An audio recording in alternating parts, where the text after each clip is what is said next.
বন্ধুরা, আজকে রবিবার স্পেশাল দেখুন কী কী বাজার নিয়ে এসছে। দেখুন, এই অসময়ে ইলিশ মাছ, গাছের টাটকা বেগুন দিয়ে আমি রান্না করব। যদি পারি রেসিপিটা আপনাদের শেয়ার করব। ইলিশ মাছ বেশ বড় সাইজেরই মনে হচ্ছে। এই অসময়ে ইলিশ মাছ, জানি না টেস্ট হবে কিনা, তবে নিয়ে এসছে কারণ আমি ভালোবাসি তার জন্য। তো দেখুন কতটা বড় সাইজের মাছটা, হাতের মাধ্যমে না দেখালে বুঝতে পারবেন না। তো এই যে ইলিশ মাছ, আর এখানে কাতল মাছ নিয়ে এসছে।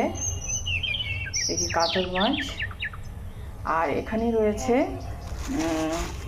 এই যে এটা কাচকি মাছ।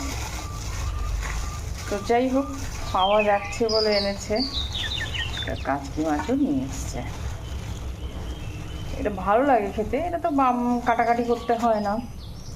দেখুন, এই যে কাচকি মাছ। এই ছিল সানডে স্পেশাল বাজার। তো রান্নাবান্না হবে, খাওয়া দাওয়া হবে। ভিডিওটা দেখতে থাকুন, নো ডাউট আপনাদের ভালো লাগবে। আজকে এই সমস্ত বাজার, খুব চটজলদি কাজ রয়েছে, মিস্ত্রিরা এসে ফিরে গেছে। তো ভিডিওটা ভালো লাগলে অতি অবশ্যই লাইক, শেয়ার, সাবস্ক্রাইব। টাটা, সকলে খুব ভালো থাকবে।